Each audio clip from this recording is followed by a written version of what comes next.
Good morning and welcome to AP on Play. I am your host, Anjali Prasad, and we have a very special guest this morning, Abdul El-Sayed, candidate for United States Senate and local boy. Grew up right here in Bloomfield Township, attended Bloomfield Hills High School when it was Andover. Thank you so much for joining us this morning. Anjali, thank you so much for having me. Abdul, we have seen you on and off the last couple of years, but before we jump into that, let's have you tell the audience a little bit about your background. Yeah, like you said, I grew up just right here. I got to captain the Andover high school football team, also captain the wrestling and lacrosse teams. Graduated in 2003. I got the opportunity to go off to the University of Michigan. I studied biology and political science. And I also had the opportunity to graduate with highest distinction. I got to give the student commencement speech there. And that was the year that Bill Clinton spoke. And it was the first time anybody told me I should consider running for office. I was on my way to medical school, and I gave my speech. And then President Clinton gave his speech. And he mentioned me in his speech. I think it was the first time my dad, who's an immigrant, clapped for me. And and then afterwards, he comes up to me and says, why are you going to medical school? Which, of course, is not a question people usually ask a graduating senior going to medical school. And I said, well, I'm brown and Muslim. That's what we do. But also, I love people and I love science. And this is how I want to serve. And he says, that's great, but you've got a rare gift for communicating. And maybe someday you'll run for office. I got a chuckled. I said, Mr. President, that's really nice of you to say, but did you see my name? My whole name has 11 letters in it. That's just the first one. I got 2 others after that. And we kind of chuckled and went about our ways. The next year, I watched a guy named Barack Hussein Obama run for and win the presidency.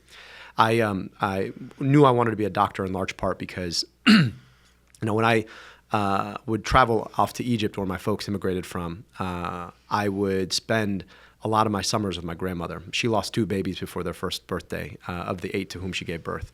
And the crazy thing was, it would take me 15 hours to get to Egypt, and I'd cross about 10 years difference in life expectancy, but I could go 15 minutes into the city from here and cross the same 10-year life expectancy gap, and I want to do something about that. I got to go to Oxford University as a Rhodes Scholar. I did a PhD in public health, and then finished med school at Columbia, and ultimately went into public health. I got the opportunity to rebuild Detroit's health department after it had been shut down when the city went through bankruptcy. Most recently led Wayne County's Department of Health, Human and Veteran Services. And across my public health work, I've led efforts to guarantee children glasses, to have schools, daycares, and Head Starts tested for lead in the water after Flint, to put up air quality monitoring systems that are state-of-the-art to make sure folks had information about the air they could breathe and then use that data to hold big polluters accountable, and led the effort to eliminate upwards of $700 million in medical debt for 300,000 residents of Wayne County. And so that's been my work, and I'm running it for this office in large part because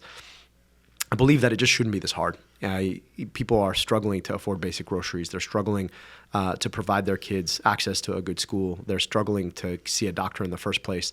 And the system that's making it harder is one that allows big corporations, special interests, to buy and sell politicians that'll do their bidding. And I think when my dad took a bet on this country in 1978, he took a bet on America where we have government of the people, by the people, and for the people, not of the corporations, by the corporations, and for the corporations. And growing up in a house built by Muhammad, my immigrant father, and Jackie, my daughter of the American Revolution stepmom, I know what happens when people come together. And I got to grow up in that, and I believe in that. And I know that when the people in the state come together, we really can deliver good things for each other. Well, that's a lot to unpack, so I don't know where to begin. So I'm just going to dive right in. Let's start with how you campaigned for this position. And just by way of background, as a lot of people know, I'm running for Bloomfield Hills City Commission, which is about 2,500 voters, 4,000 houses. So I'm just doing the old school knock on your door, fingers crossed you open the door, and then I talk to you. And if you like me, hopefully I get your vote. And if you don't care for me, I won't get your vote. But so I can't imagine how somebody can campaign for a position that's greater than this. And we talked a little bit off camera, but why don't you educate us on somebody even mounts a campaign of this scale? Yeah, well, let's step back and think about what a U.S. Senator does, right? I'd be one of 2 U.S. Senators in this state, and my responsibility would be to help to write the laws that govern across our country and to make sure that I'm looking out for the best interest of the 10 million people in this state. You can imagine there are a lot of folks with a lot of interests in where a U.S. Senator might vote. And that means that there's a lot of money that gets sloshed around in our system. If I could have a personal conversation with all 10 million people in the state, I'd actually feel really good about the ability to win this election. The hard part is, right, in the primary alone to get the Democratic nomination, there's probably going to be 1 to 1.3 million voters. In the general election, you're looking at 3 to 6x that, right? So it's not possible to knock on all those doors. Right. And so what you have to be able to do is you have to be able to get your message out to folks as much as you can. Right now, that means traveling all over my state. I've been to 60 cities, Anjali. I've done 129 public events. We're going to do our 130th and our 61st city when we go to Pontiac tonight for an open our healthcare town hall. And that's part of it. But then the other part of it is, even if I were to travel and do a city every day, it's still almost impossible to talk to everybody I need to. And so what tends to happen is, I do interviews like this, right, whether it's with you or it's, with CNN to try and get people's attention, get them paying attention. We do a lot of social media. But the other part of that is, anybody in Michigan knows that come election season, you get inundated with political ads, right? Mm-hmm. Wall-to-wall political ads. And so you have to be able to get your message out in those kinds of ads, which then means that you have to be able to raise money, right, to afford those kinds of ads. Our primary is probably going to cost somewhere between $15 and $20 million, and that's just for my campaign, right? Right. And that's in large part because it's not just campaigns that are putting up ads. It's also special interests and corporations. And as somebody who doesn't take corporate money and who has been very critical of the ways that corporations have been able to rig our system to write laws that benefit them and not us in ways that leave them being able to consolidate so that they can charge us more for the things we have to buy and pay us less for the work that we do, I know that there's going to be corporations who say, you know what, here's an opportunity to hit him with an attack ad. What's an example of a corporation or special interest ad? Because I don't know that the average person knows the difference between that kind of ad and a candidate ad. And that's exactly it. So a candidate ad, the thing you always look for in the back end, and people will laugh about this, but whenever they say, I'm Abdul El-Sayed and I approve this message, yes, that's a candidate ad, okay, right? That means okay, that the candidate had to literally certify that this is an ad on behalf of their campaign. There are other ads that you'll see. Go back to 2020. Mm-hmm. There was a coalition put together by all of the biggest pharmaceutical companies and health insurance companies called the Partnership for America's Healthcare Future. Okay. Which is as esoteric as it sounds, right? What is the Partnership for America's Healthcare Future? And who could possibly disagree with America's healthcare future, right? But their whole goal was to defeat anybody who talked about a public option or Medicare for all. And so they would run ads with paid actors talking about how risky it would be for anybody to support a public option or Medicare for all. And they spent millions of dollars buying ads in key swing primary states to try and defeat those candidates. Wow. I just feel like a layperson watching the ad might not be reading between I'll just use myself as an example. I don't know if I am seeing an ad, I don't even know if I would dissect it to that level, but that's an excellent example. And that's the hard part, right? Is that you don't necessarily know who the Partnership for America's Healthcare Future is or who's giving the money to do this, right? They're just making a slickly produced ad that you see on television that makes you second guess whether or not you actually support these things. And it's 30 seconds, right? It's played next to a bunch of other ads, and then you go on and watch Jeopardy, right? And so, their whole thing and the way our politics works, right, is to dumb down the conversation in ways that leave us not actually being critical about what we actually want for our healthcare future, or let alone our political future. And this is what's dangerous with our politics. In some respects, I'm running because the way that we do politics right now puts way too much power in the hands of these huge corporations and the ability that they have to influence the public debate so that we elect people who are going to do their bidding. And that's the other part of it. I don't take corporate money, meaning a corporation has a PAC, a political action committee. They can write checks. Mm-hmm. And I don't take any of those checks because I want the people who vote for me to know that I am not beholden to any corporation. Because here's what happens. You take their money to help you get elected. Then you get elected. Then they have an army of lobbyists who comes to your office. Congratulations, Congressperson or Senator X. Now here's the legislation we'd like passed. And if you'd like to get reelected in 2 years or 6 years, and you would like us to be able to give you a contribution again, we really hope that you're going to do this. And so now you're beholden because they helped you get elected, and now you're passing legislation.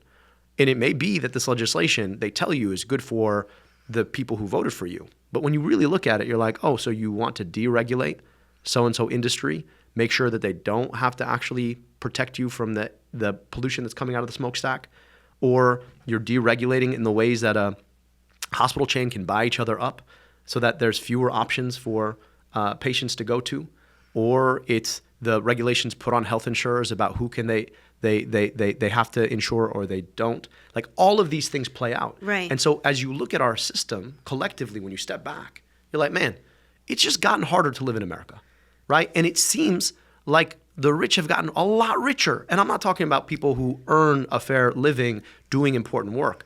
I'm talking about people who have $100 million, $1 billion, right? We're spitting out billionaires, and yet you have more people on the back end who are falling into poverty. How does that work, right? Because we want an America where everybody who puts in a fair day's labor gets a fair day's wage, gets to be able to afford a home, gets to be able to buy groceries, gets to be able to get healthcare, gets to be able to maybe take the kids to a movie on a weekend. And like you're watching as people just keep getting priced out of this. And to me, it goes back to the system where our system gets bought off for the well-being of the richest people in America, and the rest of us are struggling harder and harder to get by. Let's talk a little bit about healthcare reform, and I don't want to get too bogged down in the details because you know far more about this than I do. But let's maybe explain to the audience what your ideas are if you were to be elected for healthcare reform, because I think that's something we can all understand. Yeah. I think everybody agrees across the board that healthcare does need to be reformed, and let me hear what your general ideas are. So right now, we have this really patchwork system. Mm-hmm. If you work for an employer who gives you health insurance, what happens is you get your pay garnished every 2 weeks or 4 weeks. And then every October or November, you get to pick what plan you want that has you making a choice between how much you pay in a premium, which is what that garnishment is, versus how much you pay out of pocket, which is like a deductible, meaning the money you actually have to pay to get the healthcare you thought you already paid for. Yes. Or in co-insurance or co-pays. And then there's a network that health insurer gets to keep where they get to tell you our insurance only covers you if you go to this hospital or that clinic or this doctor, right? Yes. And let me, before you proceed, let me put it in my language because I just experienced this. I pay a pretty high premium every month.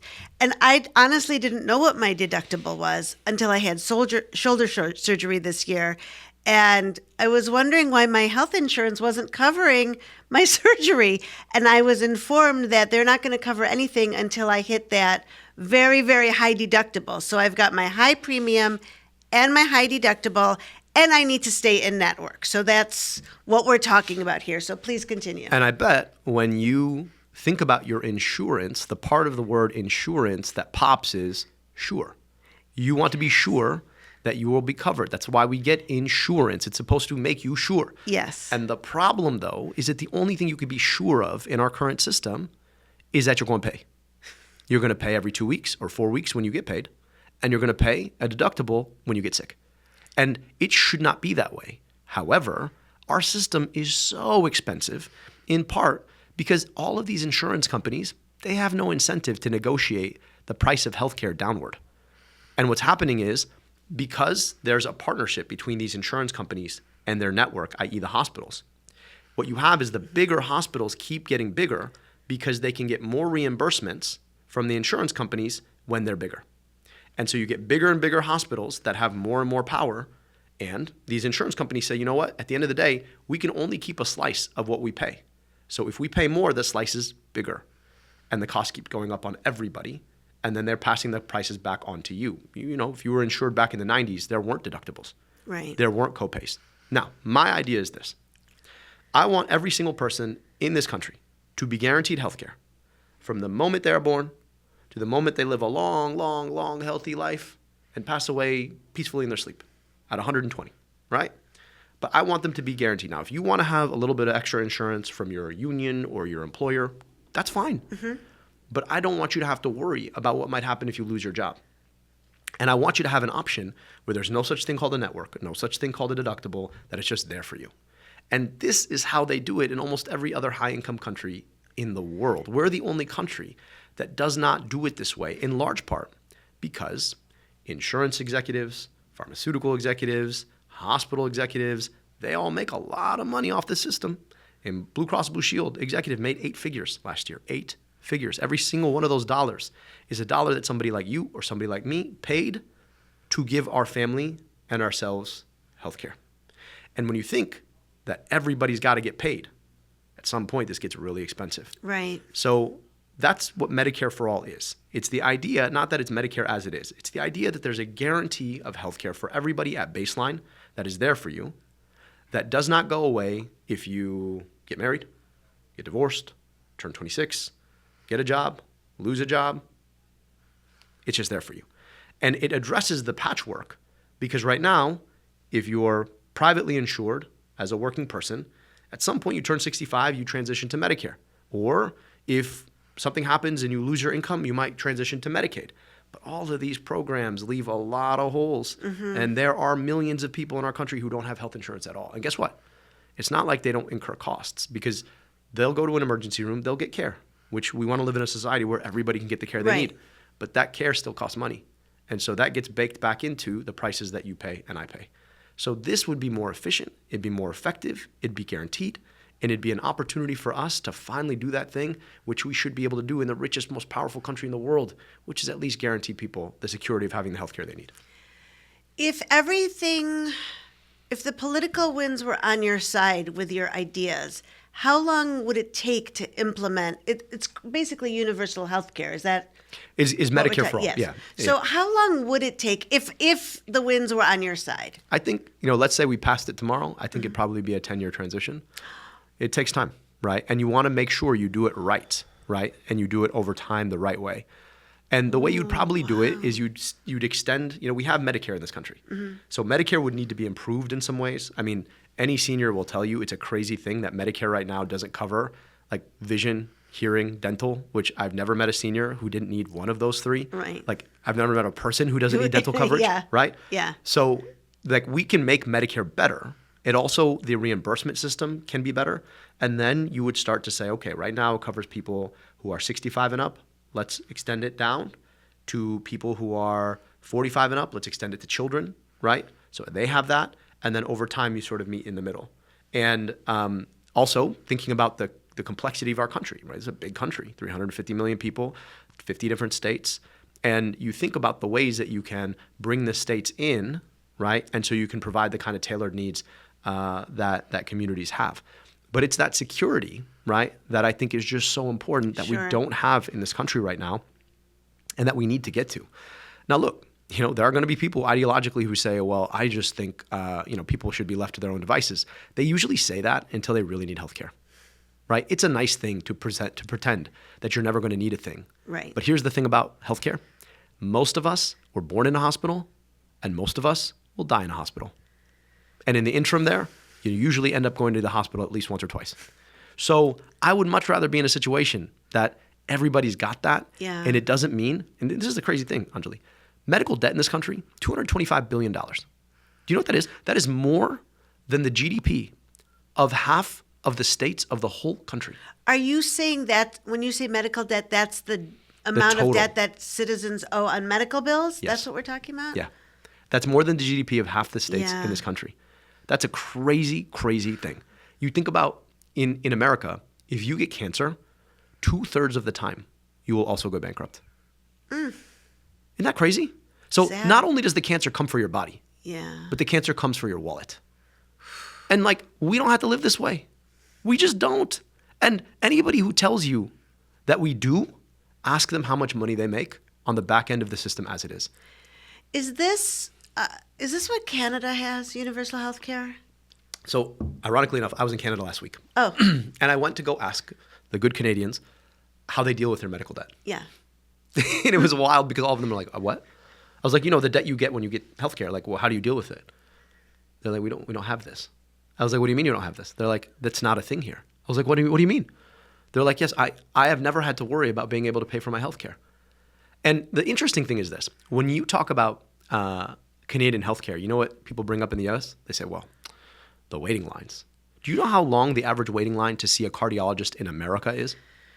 2.5 months. Yeah, I was going to say a few months. So it's cute that we talk about their waiting lines, and we got waiting lines here. Right. And the hard part about it is we got waiting lines. Meanwhile, when you finally get to the front of the line, you can't afford the thing you waited for. At least there, like maybe there's some waiting lines, but also at the end of the day, like you get what you need. Right. And they live 2 years longer than we do. In survey after survey, they're happier with their healthcare system. And there's no medical debt. I don't know if there's anybody who's happy with their healthcare system here, or medical insurance, or whatever we're calling it. Especially if you have to use it. Yeah.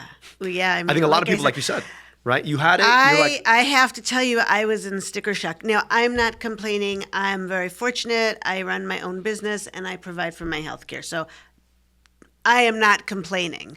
But I was very surprised the night before my surgery when the surgical center called me and informed me that I had to pay a very large sum. And I said, I thought my insurance covered this. And they said, no, you have to meet your deductible. And if you don't pay tonight, we won't operate on you tomorrow. Isn't that crazy? So, yeah, Isn't that nuts? it was quite eye-opening. I mean, it's just, and that's the problem is that like they get away with this because most people don't actually have to use their insurance. Yeah. Right? Yeah, and so it's there for you. Yes. And you're like, yeah, I'm insured. Yes. It's great. Yes. Until you actually have to use it. So like in my case, I had to get hernia surgery a couple years ago. Okay. Bilateral hernia repair. And the interesting thing about a hernia is it's not an immediate medical emergency until it is. So chances are you go about your day, you have your hernias, and nothing happens. Or there's a circumstance in which it's called an incarceration, meaning a loop of bowel gets strangulated in the hernia, which is a medical emergency. So you're walking around with a ticking time bomb in your body. Ugh. And so I had these hernias. I knew exactly what they were. I went to medical school, right? And I'm sitting here thinking, okay, so like, how do I think about this? Should I get my hernia repaired? And then I started to look at, okay, well, if I get my hernia repaired, how much is it going to be? What's my deductible? $4,000 that I have to pay out of pocket to get my hernias repaired. And I was making a good salary. And I'm thinking about the people who have the exact same insurance that I did, who make a third as much as I do. And I'm asking, what would happen if they had the same choice? What would happen if they had the same choice, but instead of having the ability to decide when, they had a strangulation or an incarceration, and they needed it now? And then they get hit by the $4,000 deductible. Right. And that $4,000 for them is 2 paychecks. Right. And that's the situation. That's how people fall into medical debt. Yeah. So I'm sitting here as a physician who literally wrote a book about the health insurance industry and how we fix it, thinking about, like, okay, so I can gain my HSA, I can put this much money here, I can plan my surgery so that like I can pay, we'll be good to go, and I make a good living. So I had both the knowledge and the money to be able to protect myself. I still paid $4,000 out of pocket. Yes. What about people who can't? Right. And that's the situation that too many people find themselves in. That's why our medical debt is more than the GDP of half the states in this country. Let's talk about how you got into the campaign. How did you find out that Senator Peters was not running again? Is it the same way I found out, which is the local news? Or yeah, I got a push notification on my phone from the Detroit News. Here's the crazy thing, though. It was the same day that the Trump administration froze federal funds. So I was sitting in my office as Wayne County's health director, reviewing all of the line items that had been frozen on my budget. Our WIC program, Food on the Table for Moms and Babies, which, by the way, is about to run out of money next month, right before Thanksgiving. Our federally qualified health centers, frozen. Vaccines program, frozen. And I get this push notification. And it was like a moment of saying, okay, where is the fight now? Like, I'm somebody who's dedicated my entire career to making sure kids can see, to making sure that they're not breathing polluted air, to making sure they're not drinking leaded water, to making sure they're not getting crippled by medical debt. And I'm watching as the Trump administration is destroying a lot of the work that I dedicated my career to. And now all of a sudden there's an opening in the U.S. Senate. So what was your thought process? Honestly, I've been deeply frustrated by the state of our politics. This is not my first time running for statewide office. I ran for governor in 2018. Some folks might remember that campaign. Some folks out there might have supported us. And I know what running these races is like. I also have a 2-year-old and a 7-year-old, and I understand the pain that it takes on a family. Yeah. And at the same time, the question I keep asking is like, why do we make weird decisions with our money, our time, and our government? Whether it's the decision to freeze federal funds, the decision now to like just shut down the government because Trump doesn't want to like subsidize some poor people's health care. Why do we keep doing this? Why do we send our money abroad to drop bombs on other people, right? To buy tanks for other foreign militaries when we could be investing them here in our kids, our schools.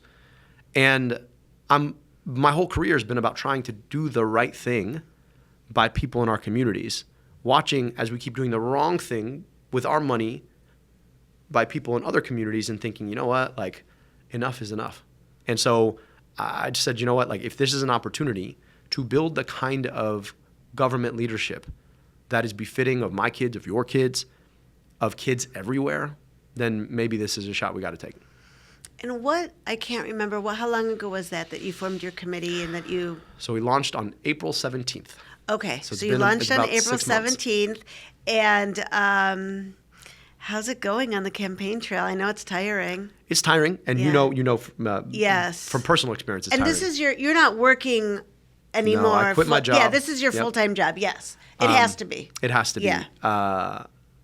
On the one hand, it's very tiring. I miss Yeah. my kids a lot. On the other, I am deeply grateful for the opportunity I get to have really meaningful conversations with folks across our state. And I think for a lot of people who engage in politics online, it's a really scary space. I think when you're actually talking to people on their doorsteps Right. or in town halls, you realize that actually most people are really good.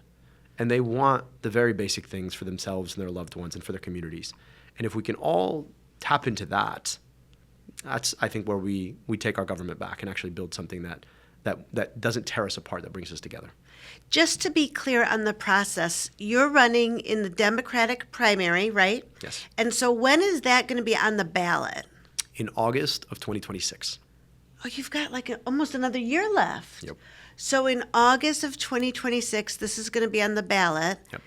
For the general election. November of 2026. Okay.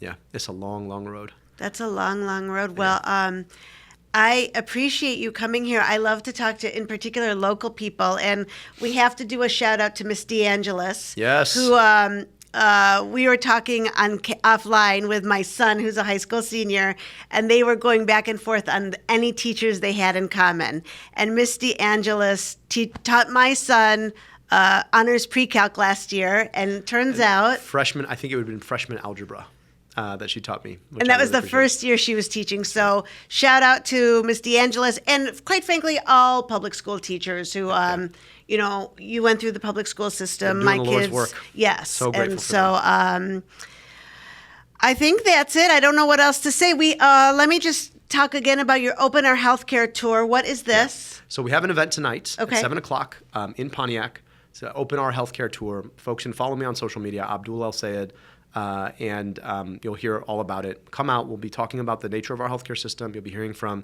other experts about the system and how it works, and about what we're hoping to do to make it better. So I hope folks will come out. It's not too far from here, and I'm really grateful. Okay, very good. Well, thank you for tuning in to AP on Play. Thank you for joining us, and we'll probably see you again next year. If you want to come back, give us a call. We're happy to host you. I would love to, and best of luck to you, and grateful to have the opportunity so close to where I grew up. So Thank you. Thanks for watching AP on Play. See you next time.